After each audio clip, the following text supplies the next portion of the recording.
You're watching a message from Redbud Baptist Church featuring Pastor Carlos Hinojos. Redbud is located at 801 Slide Road in Lubbock, Texas. Please join us for Sunday services at 10:40 a.m. We're a going church, growing disciples. Enjoy the message.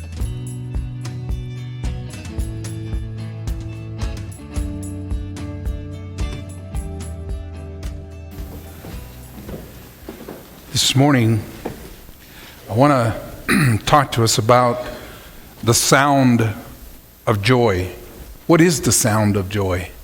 What kind of sound does joy make? And where does it come from? What happens? What is joy? As we talked about last week, we talked about where joy comes from, and joy comes from God. And it comes with a relationship with Jesus Christ and gift of the Holy Spirit, and that's the source of joy. But what is the result of that joy once it is in a person's heart? This morning I want to invite you to go with me to the biblical text that is found in 1 John chapter 1, and we're going to read verses 1 through 4, and that's the text that we're going to look at this morning. So I invite you to stand with me as we read this text.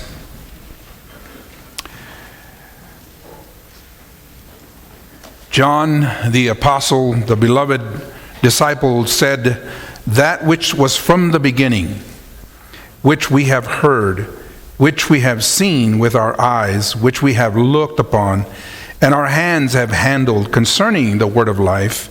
The life was manifested, and we have seen and bear witness and declare to you that eternal life which was with the Father and was manifest to us. That which we have seen and heard, we declare to you, that you also may have fellowship with us. And truly our fellowship is with the Father and with his Son, Jesus Christ. And these things we write to you, that your joy may be full." Father, thank you for your word this morning, and thank you, Lord, for what it means to us and what it can mean in the life of any person who will take your word and dwell on it and then apply it to their life. Lord, your word is powerful, as we will see. We thank you for it, and may today, Father, be an opportunity for some of us or all of us, Lord, to take your word and apply it to our circumstances, to our situations, to our challenges, to our life in general. God, may we do that, and may we experience the sound of joy in our life. I pray in Jesus' name. Amen. You may be seated. Last week I read you a couple of statements that people have made about the word joy and the definition of joy. I want to read to you a few more to give you an idea across the board what people have said about joy. John Calvin said about joy, "Joy is a quiet gladness of heart as one contemplates the goodness of God's saving grace in Christ Jesus." Elizabeth Elliot, you may remember, her husband Jim Elliot, who was murdered as he was trying to witness to a group of people. She said this about joy: "Among the most joyful people I have known have been some who seem to have had no human reason for joy. The sweet fragrance of Christ has shone through their lives." She also said this about joy: "Everything, if given to God, can become your gateway to joy." Anne Graham Lotz, daughter of Billy Graham, in an interview by the Baptist Standard, when she was dealing with her diagnosis of cancer, said the following. It's quite lengthy. Let me kind of share it with you. When she was asked about the subject of joy, she said, "It has continued. It's never left me. And I think some of it has to do with perspective. If you go into this with your focus on the pain and the suffering and why me and where is God and all that kind of nonsense, then you just go down, down, down. But if you go into it focused on God, I know it didn't catch him by surprise. I know this wasn't an accident. I know this is part of his purpose for my life. But now, Lord, how do you want me to use it? She said, every time I have gone over there, meaning where she goes to speak to people who are dealing with cancer, there have been what I call those divine appointments, where you feel God has you there as just such a time to encourage somebody.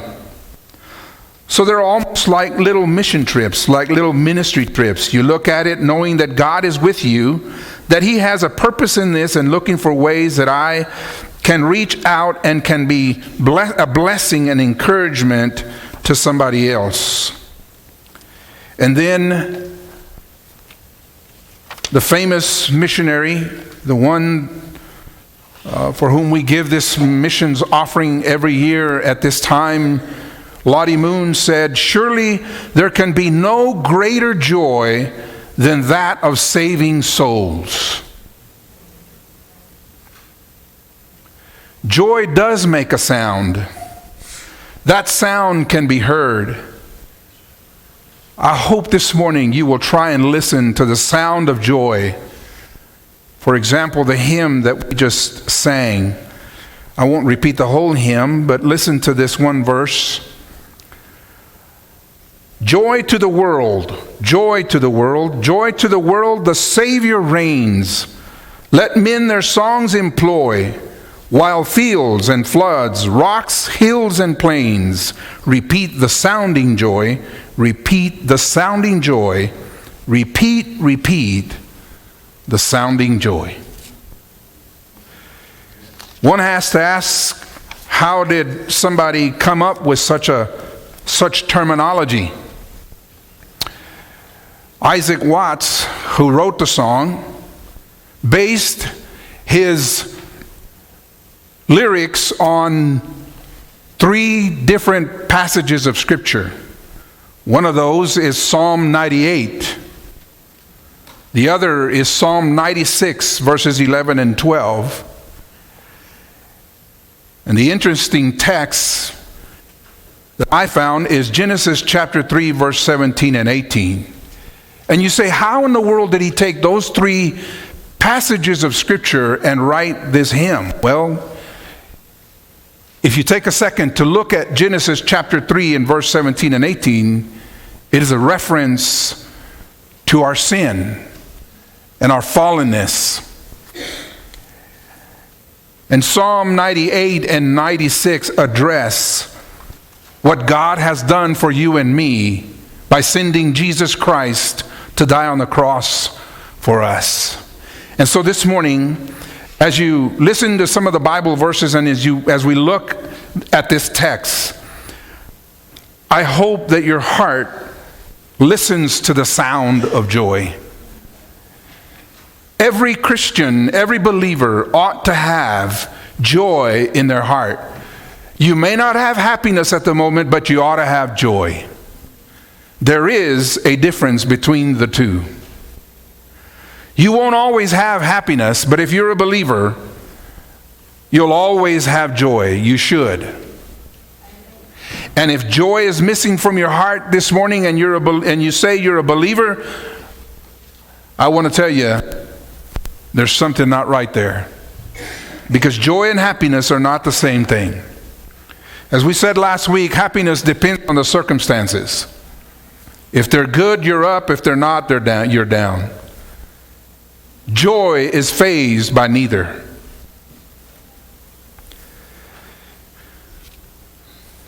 And so the first thing I want to tell you about joy and the sound of it is I want you to listen to the word of joy. Listen to the word of joy, because it starts there. When John wrote this letter, he was dealing with heretics, Gnostics, and it was a battle. He was writing this letter in the last decade of the first century.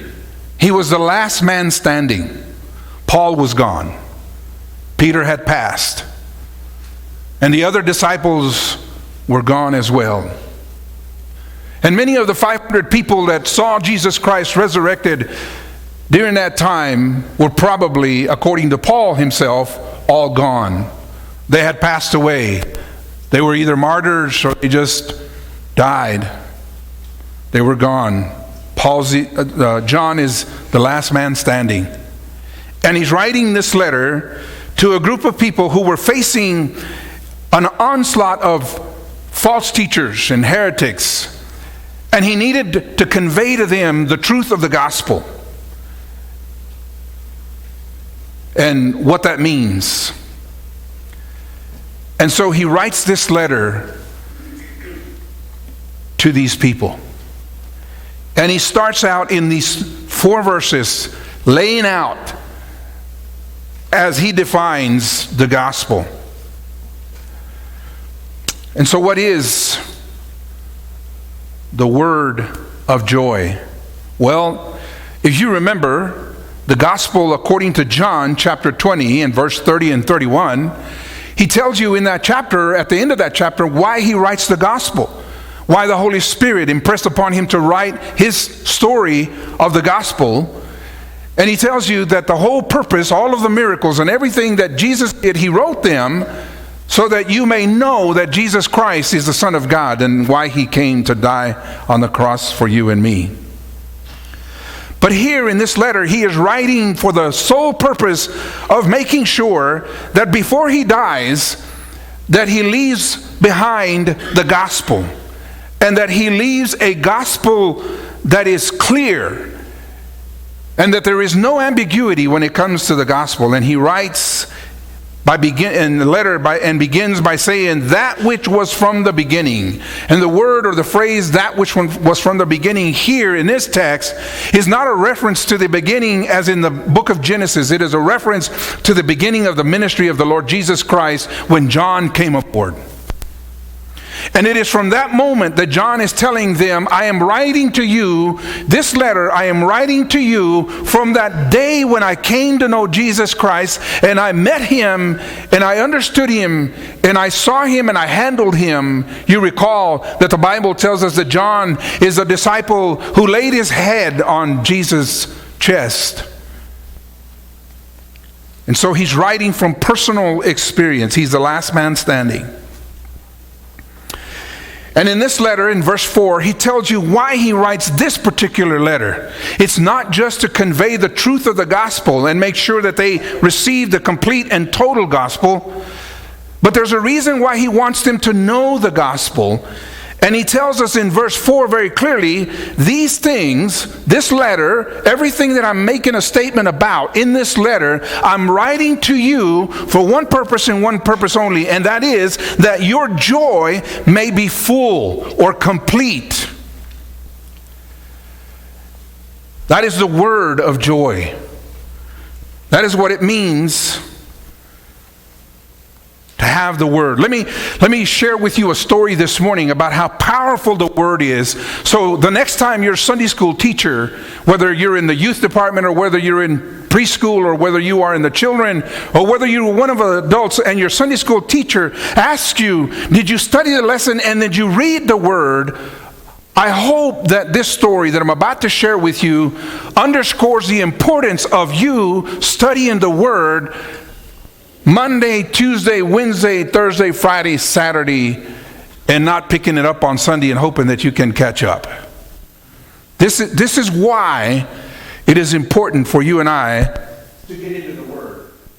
By the way, I've always found it interesting to know how is it that a Christian in today's society can either attend church or be in church without a Bible, whether it is in electronic form or whether it's in written form. I just have never understood why Christians would show up to church without a Bible. It just has never, I've been in the ministry for 30 years and I've never understood that, and not one pastor has been able to explain to me how a Christian can claim to know God, know Jesus, be full of joy, and not carry with them to church, at least of all places, the church, the Word of God. But I want you to listen to this story. shortly after the bombing of Pearl Harbor, which we just honored yesterday, and we remembered over this week what happened at Pearl Harbor, the United States government commissioned a group of B-25 bombers called the Doolittle Raiders. Maybe you read about them.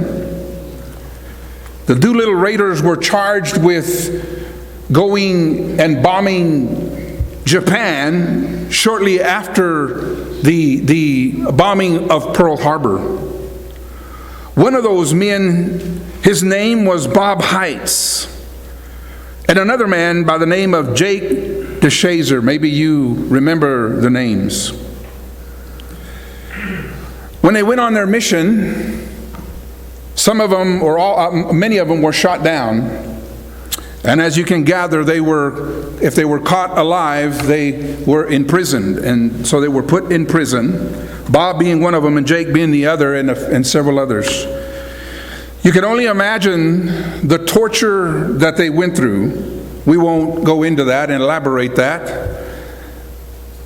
Needless to say, some of them died while in prison out of starvation and sickness and all those kinds of things. When you're in prison that long and being held in captivity while there's a war, you're not treated very kindly. And among other emotions, you begin to get angry.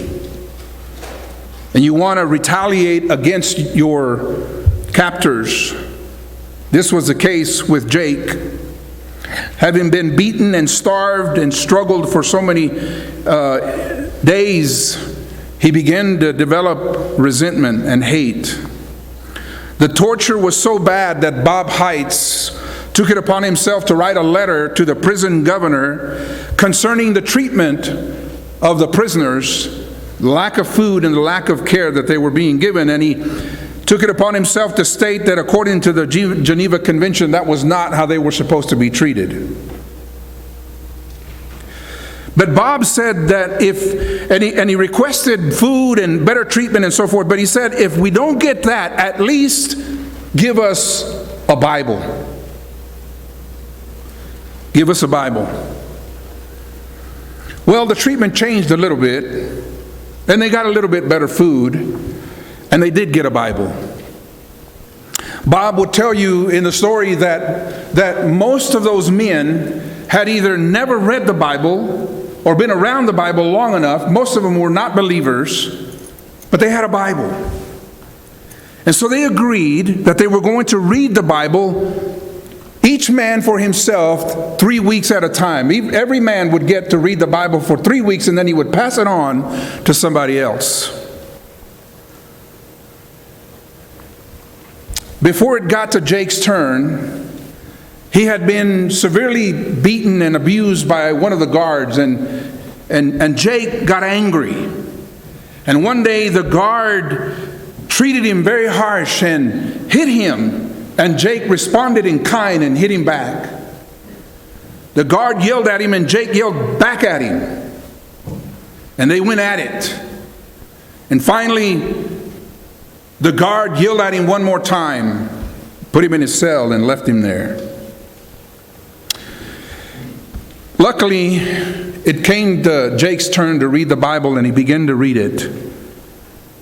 And over a period of time, he ran into this verse, Romans chapter 10 and verse 9. Let me read it to you. That if thou shalt confess with thy mouth the Lord Jesus, and shalt believe in thine heart that God hath raised him from the dead, thou shalt be saved. Jake prayed this prayer. He said, Lord, though I am far from home and though I am in prison, I must have forgiveness. And as he prayed constantly, thinking deeply about the message of the Bible, he was overcome with a tremendous sensation, and he said, my heart was filled with joy. Not happiness, not contentment, not anything else. My heart was filled with joy. I'm going to come back to that story. But there is a sound that comes with joy, and you find that sound, and you will get that sound if you will get into the Word of God. if you will open this book, if you will take serious the book of God, and you will read it and embed it in your life and in your heart, it'll change who you are. It changed Jake. Because there's something about the Word of God. God Himself, the Holy Spirit inspired it. And He says that the Word of God, as I said last week, is like a two-edged sword. It cuts deep into the soul of a person. And if you will allow the Word to cut you deep, it will heal you. It'll have an impact in your soul. There's the word of joy. Read it. Listen to it. Let God speak to your heart. It is God speaking to you. If God were standing here rather than me, and you knew beyond a shadow of a doubt that it is Jesus who is standing here, you would be listening to Him. Your eyes would be glued to His. And you would long to talk to Him and to listen. That's what this book is all about. That is Jesus Christ speaking to your heart. This is God speaking. You say, I want to hear from God. I need to hear from God. Open the Bible. You say, I need to hear His voice. Read the book. In it you will find the joy that you are looking for. In it you will find the happiness that you're looking for. That's the word of joy. Second thing I want to tell you today is, how about the walk of joy? How do you walk with joy in your heart? How do you walk when you're facing what you're facing? Some of us this morning are facing some tremendous challenges in our lives. You're up against some very difficult situations. Maybe you're struggling. Maybe your business, maybe your job maybe you've been reassigned. Maybe you're being moved. Maybe you're being downsized. Maybe you're not getting as much as you thought you were. Maybe your pay is being cut. Maybe something is going on and it's just not what you needed, and you're wondering, what in the world am I going to do? I'll tell you what you do. Hebrews chapter 12 and verse 2 says, let us fix our eyes on Jesus, the author and perfecter of our faith, who for the joy set before Him endured the cross, scorning its shame, and sat down at the right hand of the throne of God. James in chapter 1 and verse 1 and 2 said, consider it pure joy, my brothers, whenever you face trials of many kinds, because you know that the testing of your faith develops perseverance. What do you do? How do you walk? Or what is the walk of joy? How do you walk with joy? And how do you do that? You do it with endurance. You do it with endurance. You endure to the end. You remain faithful. You stay the course. John is the last man standing as he is writing this letter, and he is pleading with the people, listen to me, I'm speaking to you of the beginning and what happened when Jesus came. And let me just part for a second to tell you 4 times John in this text uses the phrase I saw or I beheld in this text. And one of the words that he uses there in the verse when he says, and I looked at Him, the word there is where we get our word theater from. And what John is telling you is that, listen, I'm not telling you something that I heard about just. I'm not just telling you about something that I felt with my hands. I am telling you about something that, like a movie plays out in a theater, I saw the whole thing, and I was front row center, listening and hearing the Lord Jesus Christ. I heard His voice. I know what He felt like. I know what He looked like. I saw Him, and that's the Jesus that I am writing to you about, because I want you to know the person of the Lord Jesus Christ. And I ask you this morning, do you know that person? Do you know the Lord Jesus Christ? Do you know that He is sitting alive and on the throne of God, ready to come back? Or is that the Jesus that you worship? Is that the Jesus that gives you joy inside? John was battling people who were talking about some pie in the sky Jesus out there somewhere. John says, no, not that Jesus. I'm talking to you about the real one. Do you remember the Peanuts special entitled A Charlie Brown Christmas. Charlie Brown gets to the point, he's got this poor-looking Christmas tree, and he's frustrated about it all, and there towards the end, they laugh at his tree and his choice of tree, and Charlie Brown, frustrated, finally blurts out and he says, "Does anyone know what Christmas is all about?" And you remember Linus? Linus, the one who had the security blanket. He says to Charlie, "I will tell you what Christmas is all about." And he steps up to the mic and he says, "Lights, please." And he gets up there and he begins to recite Luke chapter 2. And he begins to blurt it out. And when Linus gets to the point where he uses the phrase and he says, "Fear not," if you watch the movie, as he blurts out, as he voices out the phrase, "Fear not," the security blanket that he craves and he has with him all over the place finally falls to the ground, and he begins and he stands up and he moves his hands as he recites Luke chapter 2 on the birth of the Lord Jesus Christ. There's something about the power of the Word of God that if you'll read it and study it, it'll affect your heart and your soul. You endure. You endure. That's how you walk. That's the walk of joy, is you endure. But not only that, I could give you many more. Let me give you another one. Truth. Truth. In his third letter that John wrote, verse 4, he says this, "I have no greater joy than to hear that my children walk in truth."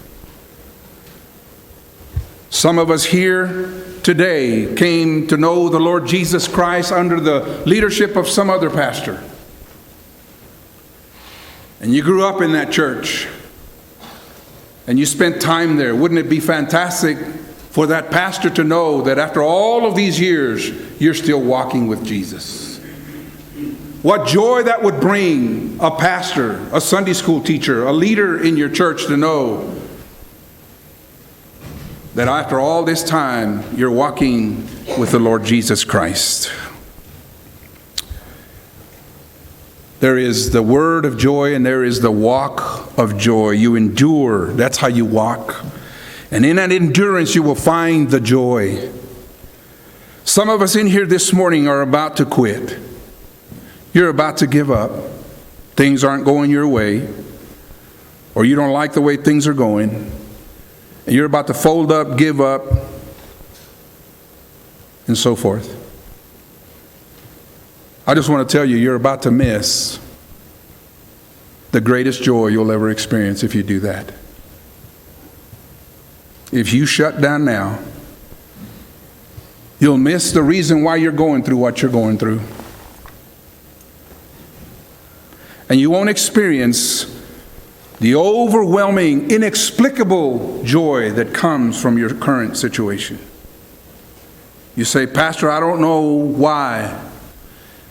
And my response to you is, I don't either. But God knows. And He has a purpose. You endure. And while you're enduring, you hang on to the truth.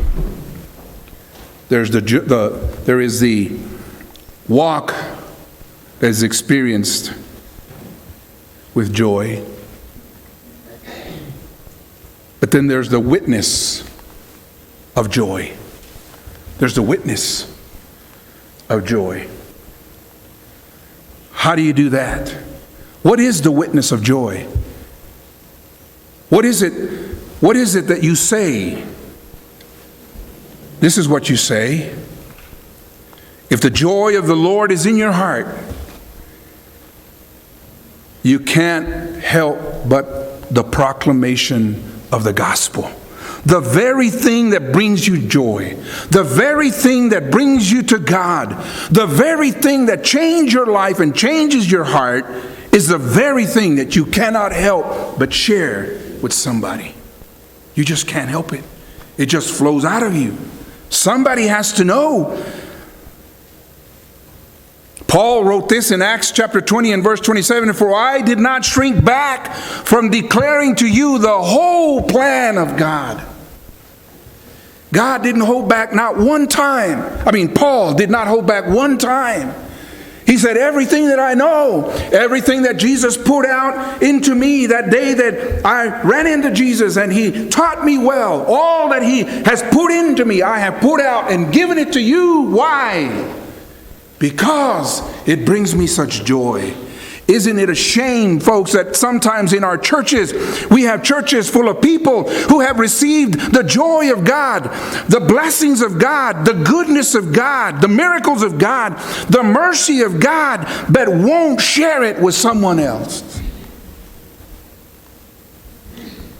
The witness of joy. You proclaim the gospel. That's what you do with it. The power, listen folks, the power of the gospel is in the proclamation of it. The gospel has no power if you don't share it. The gospel does nothing if nobody hears it.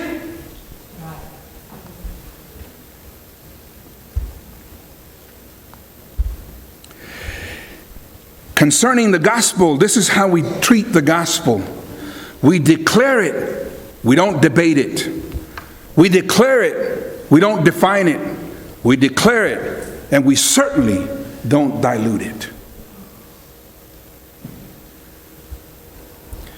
So the next time you get into a discussion about the gospel, don't debate the gospel. There's nothing to debate. It is the power of God unto salvation, period. You say, well, what if the world is offended by it? Well, they are offended by it. They would be offended. You would be offended. You were offended when somebody told you you are lost in your sins and you need salvation. It bothered you. It troubled your heart. But as we learned in our Sunday school lesson today, thank God that God used the humbling of Nebuchadnezzar not to destroy him, not to ruin him, but to bring him unto a point of humbleness so that he could understand that it wasn't he who built his kingdom, it was God who built his kingdom, and he needed to know that. And God humbled him down to the point where he acted and lived like an animal eating grass until he realized, oh God, you're the one who made me and my kingdom. We declare it. Don't debate the gospel. Don't try to define it, but if you want to explain it, it's very simple. Paul said to the Corinthians in Romans chapter 15, I declare to you the gospel of the Lord Jesus Christ, that he was born and that he lived on this earth and that he died on the cross for your sin, and on the third day he resurrected and ascended into heaven, and he's coming back. That's the gospel, and you need it.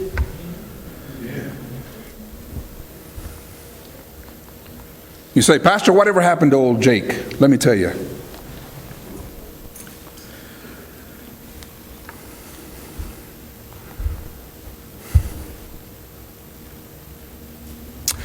After the war, Jake and his wife returned to Japan, not as an aviator, but as a missionary. And for 30 years, he served the Lord Jesus Christ, sharing the gospel with the people of Japan. 2 of the converts were guards at the prison where Jake was held. And Jake had the honor and the privilege of working with Mitsu Fuchida. You say, who is Mitsu Fuchida? Mitsu Fuchida is a man who led the air attack on Pearl Harbor on that dreadful December day. And shortly after the war, Mitsu Fuchida came to know Jesus Christ as Lord and Savior. I don't know about you, but there is a joy that boils over inside of me when I read stories like that.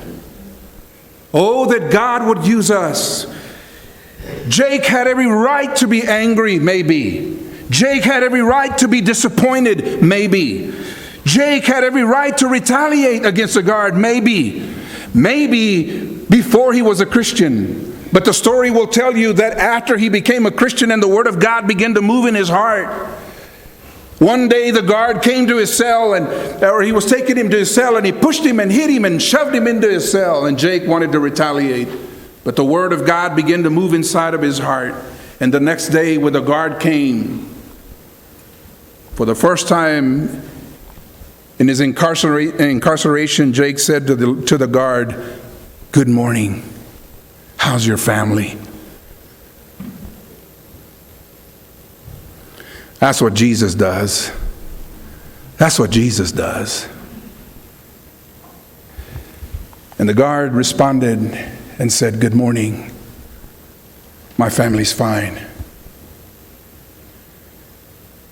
You know that Jake got treated a whole lot better after that conversation. Listen, I want to tell you this morning, nobody owes you anything. You don't have a right to much. God's people need to quit complaining. God's people need to quit griping. God's people need to get to work. God's people need to share the gospel.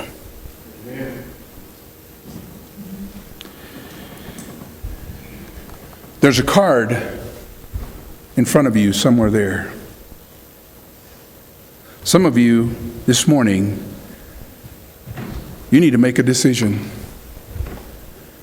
You're going to continue to live in bitterness and anger and frustration, holding down that right, thinking that you deserve it. Or you need to come to Jesus and say, "God, I don't have any right to hang on to any of that. Were it not for somebody else, I wouldn't be here." Some of you need to make a choice today. And the choice that you're going to make is that you're either going to continue to live in the bitterness that you have, or you're going to walk in the joy of your salvation. Some of you need to make a decision about church. Some of you are members of this church, but you're not involved very much. It's not my church. It's not even your church. And membership is not an entitlement program. It is the church of the Lord Jesus Christ. And that's how we need to treat it. Some of you need to take that card and make a decision and say, "God, from this day forward, I will treat this church as your church, not mine." Some of you need to join this church. Some of you need to get involved in this church. And maybe you're here this morning and you've never had an experience like Jake. I invite you, if you've never received the Lord Jesus Christ, and if you're here this morning and you cannot define joy inside your being, you need to have a Jesus moment right now.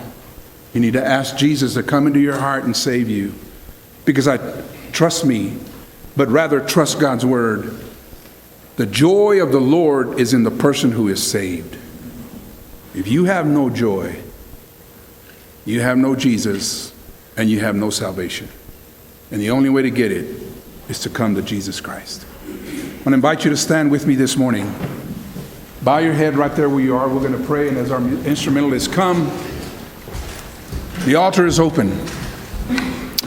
But you can take that card right there that's in front of you, and you can fill that out if you want to do that. You can say, "Pastor, I need to visit with you," or someone of your staff, maybe one of our deacons, and you can visit with them about your situation. We'll be glad to talk to you. Maybe you need to come to this altar and pray and say, "God, forgive me, for I've been bitter and angry, and I need to let it go." Maybe you just need to come and accept Jesus Christ as Lord and Savior for the first time in your life. You've never done that. Father, Lord, just for just a few moments more, I pray that your Holy Spirit would come and just move in our hearts. And Lord, if there's someone here today who needs to just let everything go and turn it over to you, cast their cares upon Jesus, for he cares for them. I pray that you let them do that today. I pray that your Holy Spirit would move them in that direction. Father, there are some of us this morning who need to find a church and join it. Others, Father, who need to be involved and do more.